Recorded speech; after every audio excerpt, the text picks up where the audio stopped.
자, 당신이 몰랐던 깨달음의 6가지 밀법에 대해서 오늘 여러분과 함께 하겠습니다. 자, 일단 먼저 우리가 깨달음을 얻기 위해서 첫 번째 비밀의 법은 무엇인가 하면 호흡입니다. 호흡. 자, 첫 번째 호흡. 자, 호흡이 왜 그렇냐? 호흡을 왜 중요하게 생각했냐? 우리가 고타마께서도 항상 호흡을 눈 감는 그 순간까지 계속해서 수행을 해왔습니다. 특히 들숨, 날숨에 대한 알아차림. 그러니까 들숨, 날숨에 대한 알아차림. 이걸 아나빠나사띠라고 하거든요. 들숨, 아나빠나, 날숨, 사띠가 알아차림이에요. 깨달음으로 가기 위해서는 매 순간마다 가장 놓치지 않아야 될 것이 바로 호흡이다 라고 말씀하셨습니다. 그래서 아나빠나사띠가 수없이 많은 수행자들이 지금도 2600년이 지났지만 수행의 첫 번째 중요한 것이라고 하고 있어요. 매 순간마다 제가 수업을 하고 방송을 할 때마다 여러분이 들숨 들이마시고 날숨 후 내쉬고 그리고 들숨 그리고 날숨 후 내쉬잖아요. 자, 이렇게 들숨과 날숨을 내쉬는 것을 왜 할까요? 바로 이것이 가장 첫 번째 깨달음으로 가는 첫 번째 수행법이라는 거예요. 그만큼 중요하다는 거예요. 들숨과 날숨을 알아차리는 거. 그래서 마음을 들숨과 날숨을 할 때마다 마음을 챙겨라 라는 거거든요. 그러면 우리는 눈 감는 그 순간까지 숨을 쉬지 않을 수가 없습니다. 그렇게 매 순간마다 숨을 들이마시고 내쉬고 있어요. 그러니까 수행하기 너무 좋죠. 한 번도 놓치지 않을 수가 없어요. 숨을 쉬지 않는 순간은 없기 때문에. 그래서 항상 들숨과 날숨의 마음을 챙겨라. 이걸 말씀드려서 들숨, 날숨, 마음 챙김이라고 해요. 이게 첫 번째 밀법입니다. 들숨, 날숨, 마음 챙김. 그러니까 들숨할 때도 마음을 챙기고 날숨할 때도 마음을 챙겨라. 이렇게 해야 첫 번째 깨달음으로 가고 여러분의 삶이 바뀌고 운이 바뀌고 인생이 바뀌는 첫 번째 방법이다. 자, 두 번째입니다. 두 번째. 자, 두 번째는 바로 자세 알아차림입니다. 한번 적어볼까요? 자세 알아차림. 자, 호흡 알아차림. 그 다음 호흡이었고, 두 번째는 자세였습니다. 자세. 알아차림이라는 것은 윗바사나를 얘기하는 거예요. 정확하게 깨어있는 마음으로 그 순간을 지켜보는 걸 윗바사나라고 합니다. 특별하게 바라본다. 스페셜 뷰한다. 두 번째는 뭐라? 다 자세입니다. 자세. 자세라는 것은 무엇이냐? 자, 예를 들어서 여러분이 지금 앉아있죠? 앉아있으면 앉아있는 자세를 알아차려라. 자, 여러분이 서 있으면 어떻게 될까요? 서 있는 자세를 알아차려라. 걸어가면 어떻게 될까요? 걸어가는 자세를 알아차려라. 누워있으면 어떻게 될까요? 누워있는 자세를 알아차려라. 계속 알아차릴 수는 없습니다. 우리는 계속 알아차릴 수는 없겠죠. 삶을 살아야 하니까. 하지만 그 자세를 취할 때마다 알아차려라. 깨닫기 위해서 두 번째 비밀의 법이 있다. 그것은 매 순간마다 자세를 알아차려라. 한 자세가 일어날 때마다 마음을 챙겨라. 이 자세가 일어날 때마다 알아차려라. 누울 때마다 알아차리고 걸을 때마다 알아차리고 음식을 먹을 때마다 손과 수저, 혀를 알아차려라. 이것이 깨달음으로 가는 두 번째 밀법이다 라고 말씀하셨습니다. 자, 세 번째입니다. 행동 알아차림. 적어볼까요? 행동 알아차림. 모든 거동을, 모든 상황에 일어나는 거동, 여러분의 신체의 행동들을 알아차리고 행동하라는 거예요. 이게 깨달음으로 가는 세 번째 밀법입니다. 자, 중요하죠. 자, 이건 굉장히 중요한 겁니다. 이거는 2600년 전부터 내려오는 밀법들이에요. 제가 하는 게 아닙니다. 여러분들 수없이 많은 선구자들이 말씀해 오신 거예요. 여러분의 신체와 자세의 행동을 알아차리라는 거예요. 자세. 여러분의 행동을 알아차리라는 거예요. 자, 나갈 때, 여러분 나가려고 할 때 나갈 때 자세를 알아차리고, 여러분이 일어서려고 할 때 일어설 때 행동을 알아차리고, 그리고 여러분들이 뭐 화장실 가면 화장실에 가는 행동을 알아차리고, 화장실에 앉아있으면 화장실에 앉아있는 똥오줌 누는 행동을 알아차리라는 거예요. 담배를 태울 때 담배 피는 행동을 알아차리고, 술잔을 들 때 술잔 드는 행동을 알아차리라. 껌을 씹을 때는 껌을 씹을 때 행동을 알아차리고, 음식을 맛볼 때 맛을 보는 행동을 알아차려라. 잠이 들면 잠이 드는 행동을 알아차리고, 잠을 깨면 잠을 깨는 행동을 알아차려라. 말을 하면 말하는 것을 알아차리고 당신이 침묵하면 침묵하는 것을 알아차려라. 이 모든 것을 분명히 알고 알아차리고 행동한다. 자, 한번 적어봅니다. 분명히 알고 알아차리고 행동한다. 분명히 알고 알아차리고 행동한다. 분명히 알고 알아차리고 행동한다. 이게 깨달음을 얻기 위한 세 번째 밀법입니다. 분명히 알고 알아차리고 행동한다. 내가 하는 모든 것들을 분명히 알고 알아차리고 행동한다.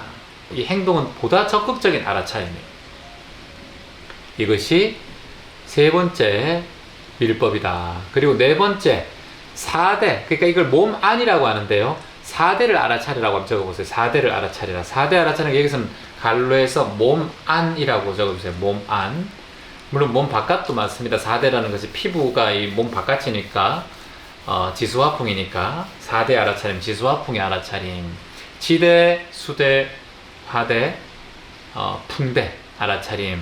그러면 지대라는 것은 이 피부가 느껴지는 이런 여러분들의 몸의 모든 것들을 이 피부를 알아차리고, 그리고 안에 있는 몸에는 여러 가지의 여러분들의 근본 물질들이 있지 않습니까? 뼈도 있고, 뭐 혈액도 있고, 뭐 살도 있고, 피계도 있고, 뭐 물도 있고, 혈액도 있고, 수없이 많이 있잖아요. 고대 경전에서는 이 몸의 32가지를 알아차렸대요. 그만큼 수행자들은 이렇게 디테일하게 알아차리는 거예요. 부정관이라고 해서 몸에 대한 이 모든 물질에 대해서 내가 영원하지 않고 너무 귀하게 생각하는 자신에 대한 집착을 벗어나기 위해서 부정관을 해요. 몸에 대한 부정관. 몸에 대한 부정관을 32가지를 합니다. 첫 번째, 머리털, 그리고 몸털, 그리고 손발톱, 그리고 치아, 그리고 살갗, 살, 힘줄, 뼈, 골수, 콩팥, 염통, 간, 근막, 지라, 허파, 큰 창자, 작은 창자, 위, 똥, 슬개즙, 가래, 보름, 피, 땀, 기름, 눈물, 그리고 피부의 기름, 그리고 침, 콧물, 관절액, 그리고 오줌. 이 32가지를 알아차리는 거예요. 이게 뭐냐면은 몸에 이제 혐오를 알아차리고 몸의 부정관이라고 하는데, 내 몸을 너무 귀하게 생각하는 그런 마음들이 있어요, 우리 인간이. 그래서 이런 것들을 하나하나 알아차리면서 몸을 관찰하면은, 이 몸이라는 게 근본적으로 무상한 것이구나. 그리고 이제 이 몸이라는 게 결코 영원하지 않고 변하는 것이구나 라는 것을 조금씩 깨닫게 되기 때문에 이런 걸 관찰합니다. 자, 지금 우리는 몸 안을 관찰한다고 이걸 다 관찰할 수 없죠. 우리가 뭐 엑스레이, MRI도 아니고 이 엄청난 것을 매번 관찰할 수가 없기 때문에 그냥 4대로 줄이는 거예요. 우리는 4대로 지수화풍을 관찰한다. 이것도 여러분들이 잘 관찰 못하죠. 코 안에 콧물이 있고 혈액을 어떻게 관찰하겠습니까? 이렇게 모든 것을, 몸에 처해진 모든 것들이 놓여진 그대로를 관찰한다. 이게 뭐다? 여러분 이런 걸 관찰하시면 돼요. 지금 내 몸, 그리고 내 뼈, 내 혈액, 내 가래, 내 침, 내 눈물, 내 위액, 내 대장의 액, 내 오줌, 똥, 슬개즙, 간, 수없이 많죠? 많지만 다 관찰하실 필요는 없으니까 이런 것들이 있다라고 생각하고, 이런 것들을 매 순간마다, 이게 이제 몸이란 게 변한다는 거예요. 사실 이게 무상하다는 걸 관찰하는 거거든요. 그러니까 무상법을 관찰하는 거예요. 당신의 몸을 귀하다고 해봤자 다 이렇게 나눠보면은 지수화풍에 불과하다. 그러니까 이것에 너무 집착하지 마라. 다만 무상하게 여기고 이것에 툭 마음을 내려놔라. 집착하는 마음을 사라지게 하기 위해서 관찰하라는 거예요. 무상의 관찰법입니다. 이게 몸 안을 관찰하고 내 4대, 끊임없이 변화하고 무상한 내 4대를 관찰하는 것이다. 늙어가고 주름이 생겼으면 주름이 생겼구나 라고 관찰하고, 눈이 침침하면 눈이 침침하구나 라고 관찰하고, 뼈가 약해지면 무릎이 아프면 무릎이 아프구나 라고 4대를 관찰하고, 침이 자꾸 마르면 침이 자꾸 마르는구나 라고 관찰하고, 혀가 마르면 혀가 마르는구나 라고 관찰하고, 소화가 잘 안되면 소화액이 잘 안 나오는구나 관찰하고, 똥오줌이 시원찮으면 늙어서 똥오줌이 시원찮구나 라고 관찰하고, 내 혈액이 잘 안 도르면 혈액이 잘 안 도는구나 관찰하고, 여기 어떠한 마음도 끄달리지 마라. 내 몸에 제일 많이 끄달리기 때문에 우리는 인간이 힘들다. 내 몸에 너무 집착하기 때문에 인간이 자꾸 괴로워진다. 이것을 늦추려고 하고 자꾸 지키려고 하니까 내 인생의 고통이 자꾸 올라온다. 그러니까 이 4대를 끊임없이 알아차려라. 알아차리면 어떠한 감정도 들어가면 안 된다. 있는 그대로 바라보고 있는 그대로 지켜보는 것이 알아차림의 첫 번째 관법이다. 자, 그리고 다섯 번째, 느낌을 알아차려라. 한번 적어보세요. 느낌을 알아차려라. 태풍이 와요. 그럼 여러분들 막 TV에 엄청나게 막 지금 두렵게 막 보도를 하죠. 그 느낌, 어떤 느낌이 들어요? 두려운 느낌이 들죠. 그걸 대비를 하되 두려워하는 느낌은 알아차려야 된다. 즐거우면 즐거운 느낌을 알아차리고, 괴로우면 괴로운 느낌을 알아차리고, 두려우면 두려운 느낌을 알아차리고, 즐거우면 즐거운 느낌을 알아차리고, 이와 같이 몸 안에서, 몸 밖에서 느끼는 모든 느낌과 느낌을 관찰한다. 느낌에서 느낌을 관찰한다. 느낌에서 느낌을 관찰하고, 관찰하면서 느낌을 또 관찰하고, 느낌에서 느낌을 관찰하고, 관찰하면서 느낌을 또 관찰하고, 내 느낌을 관찰하는 관찰자의 느낌을 또 관찰하고, 느낌을 관찰하고, 느낌을 관찰하고, 느낌에서 느낌을 관찰하고, 관찰에서 느낌을 관찰하고, 관찰하는 관찰자의 느낌도 또한 관찰한다. 이게 2중, 3중 관찰자가 되는 거예요. 그러니까 그 어떠한 곳에도 내 에고가 들어갈 수가 없겠죠. 느낌의 느낌을 또 관찰하고, 관찰의 자의 느낌을 또 관찰하는 거예요. 자, 그래서 다섯 번째는 느낌을 관찰한다. 깨달음으로 가는 6가지 밀법 중에 다섯 번째는 느낌에서 느낌을 관찰한다라는 거예요. 관찰자의 느낌도 또 관찰한다. 자, 그럼 제가 여러분들 비가 막 왔어요?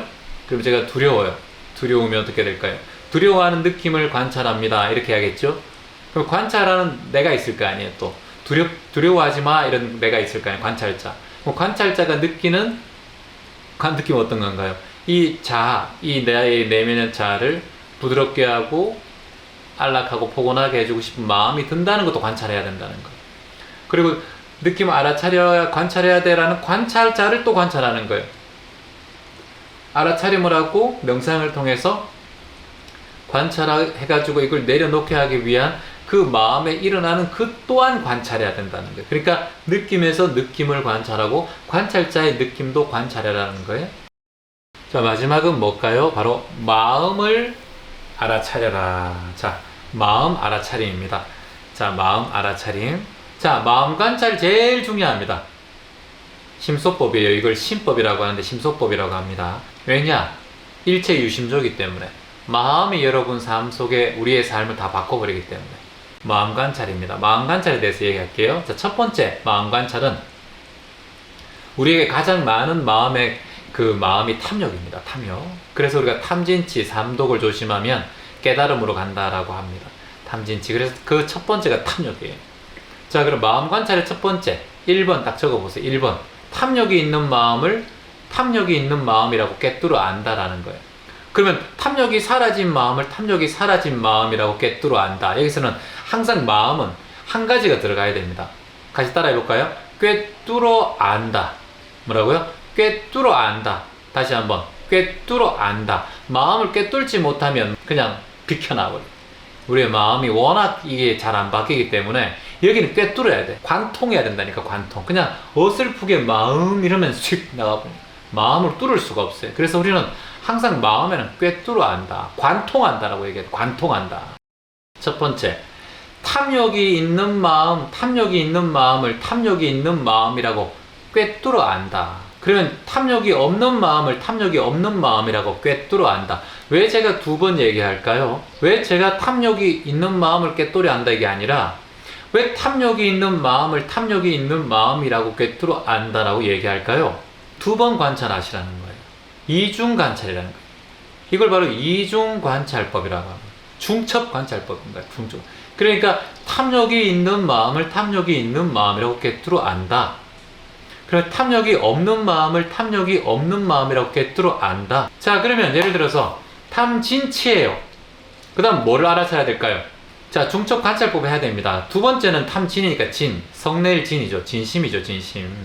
성냄이 있는 마음이라고 꿰뚫어 안다. 성냄이 없는 마음이라고 꿰뚫어 안다. 자, 그러면은 성냄이 있는 마음이라고 꿰뚫어 알고 성냄이 없는 마음이라고 꿰뚫어 안다. 자, 그러면 세 번째 어리석은 마음. 탐진치. 어리석은 마음이 있는 마음을, 이걸 어리석다라는 것을 미혹하다고 해요. 여러분 뭐라고요? 미혹한 마음이 있는 마음을 미혹한 마음이 있다고 꿰뚫어 알고, 미혹한 마음이 없는 마음을 미혹한 마음이 없다라고 꿰뚫어 안다. 자, 네 번째 가겠습니다. 위축되고 산란한 마음이에요. 자, 위축되고 산란한 마음을 있는 줄 알면 위축되고 산란한 마음이 있는 줄 알고 꿰뚫어 알고, 없으면 없는 줄 알고 꿰뚫어 안다. 항상 반대급부적인 걸 여러분들이 꼭 챙겨야 돼요. 자, 다섯 번째, 고귀한 마음이 있으면 고귀한 마음이 있다라고 꿰뚫어 알고, 고귀한 마음이 없으면 고귀한 마음이 없다라고 꿰뚫어 안다. 이걸 귀한 마음이라고 해요. 귀한 마음. 그럼 귀하지 않는 마음이 생기면 어떻게 돼? 귀하지 않는 마음이 생긴다고 또 알아차리고 꿰뚫어 안다. 꿰뚫어 안다라요. 자, 여섯 번째, 이제 살면서 자꾸 이제 우리가 더 이상의 뭔가를 상상하게 됩니다. 아, 난 지금 이거보다 더 잘 되겠지. 난 이거보다 더 높아가야 되겠지. 더 높은 곳이 있다라는 생각. 이거 다 자신의 상이거든요. 아상이라고 할게요. 내 아상이 있으면 아상이 있는 마음이라고 꿰뚫어 알고, 아상이 없으면 아상이 없는 마음이라고 꿰뚫어 안다. 자, 여러분들이 친구를 바라봤을 때 친구가 어떤 얘기를 했어요. 아, 그 친구가 명품에 빠져 있어. 뭐 샤넬에 빠져 있어. 샤넬에 빠져 있는 걸 인스타그램에 계속 올려. 그 친구는 명품이 좋다라는 상이 있을 수도 있고, 하지만 이 모든 건 다 상이다. 그리고 어떻게 해야 된다? 좋다 나쁘다가 없다. 이거는 삶의 습관이고 삶의 태도다. 그럼 어떻게 해야 될까요? 내가 샤넬을 보면서 내 상이 있는 마음을 상이 있다라고 알아차리고, 그럼 샤넬에 대한 아무 상이 없으면 샤넬에 대한 아무 상이 없는 걸 상이 없다라고 알아차리면 된다라는 거예요. 꿰뚫어 안다는 거예요. 또 알아차린다. 꿰뚫어 안다. 마음은 무조건 꿰뚫어 안다라는 거예요. 자, 일곱 번째, 내 마음이 고요하면 고요한 마음을 꿰뚫어 알고, 고요하지 않으면 고요하지 않은 마음을 꿰뚫어 안다. 이게 일곱 번째. 자, 이걸 우리가 삼매라고 하는데, 사마디 삼매라고 하는데, 내 마음이 고요한 마음이 있으면 고요하다고 꿰뚫어 알고, 내 마음이 고요하지 않다면 고요하지 않다고 꿰뚫어 알아야 돼요. 여러분이 지금 내가 마음이 지금 방송을 들으면서 내 마음이 지금 고요하면 고요한 마음이라고 꿰뚫어 알고, 고요하지 않으면 고요하지 않다고 꿰뚫어 알면 돼요. 자, 다만 꿰뚫어 보는 거예요. 그게 좋다 나쁘다는 없어요. 이게 판단이 있으면 안 된다는 거. 판단하면 안 된다. 그냥 꿰뚫어 알 뿐이지 여기는 옳고 그름이 없어요. 자, 마지막 여덟 번째, 내 마음이 자유로운지. 내 마음이 자유롭다면 자유로운 마음을 꿰뚫어 알고, 내 마음이 자유롭지 못하다면 자유롭지 못하다는 것을 꿰뚫어 알면 된다. 그게 이중관법이에요. 자유롭다면 자유로운 마음을 꿰뚫어 알고, 자유롭지 못하다면 자유롭지 못한 마음을 꿰뚫어 알아야 된다. 이게 이중관법이에요. 자, 바느질을 할 때 한 번 꼬매면 터져. 그런데 이걸 두 번 꼬매면 안 터져. 나무젓가락 딱 한 개를 부러뜨리기 쉬워. 두 개 부러뜨리기는 힘들어요. 이중적으로 마음을 관찰하는 거예요. 그래서 좋은 마음은 좋은 마음이 있다고 꿰뚫어 알고, 불편한 마음이 있는 것은 불편한 마음이 있다고 꿰뚫어 알고, 고요한 마음이 있으면 고요한 마음이 있다고 꿰뚫어 알고, 불편한 마음이 있으면 불편한 마음이 있다고 꿰뚫어 알고, 자유로운 마음이 있으면 자유로운 마음이 있다고 꿰뚫어 알고, 자유롭지 못한 마음이 있으면 자유롭지 못한 마음이 있다고 꿰뚫어 안다. 이게 되어야 이중적인 관법이 되는 거예요. 하나로 보는 게 아니라. 그래서 마음의 관법 총 6가지를 여러분들과 함께 했습니다. 자, 이 깨달음의 6가지 밀법을 여러분들 2600년 전부터 많은 수행자들이 함께 해온 관법입니다. 그러니까 우리도 이 현세에 살면서 이 관법을 통해서 매 순간마다 알아차리고 깨어있는 마음으로 관하고 관하면 아마 우리도 그렇게 깨달은 자가 언제든지 깨달음을 만날 수 있지 않을까 생각합니다. 첫 번째 호흡, 그리고 두 번째 자세, 세 번째 행동, 네 번째 4대 지수화풍 몸안, 다섯 번째 느낌, 여섯 번째 마음. 여중에서 마음 참 중요하죠. 꿰뚫어 안다. 이중관법. 이 내용들을 6가지를 평소에도 계속해서 여러분 알아차리고 수행해 나가면 나의 삶 속에 우리가 느끼지 못했던 우리만의 깨달음을 어느새 맛보지 않을까 생각합니다. 자, 오늘도 수업 희망입니다. 수고하셨습니다.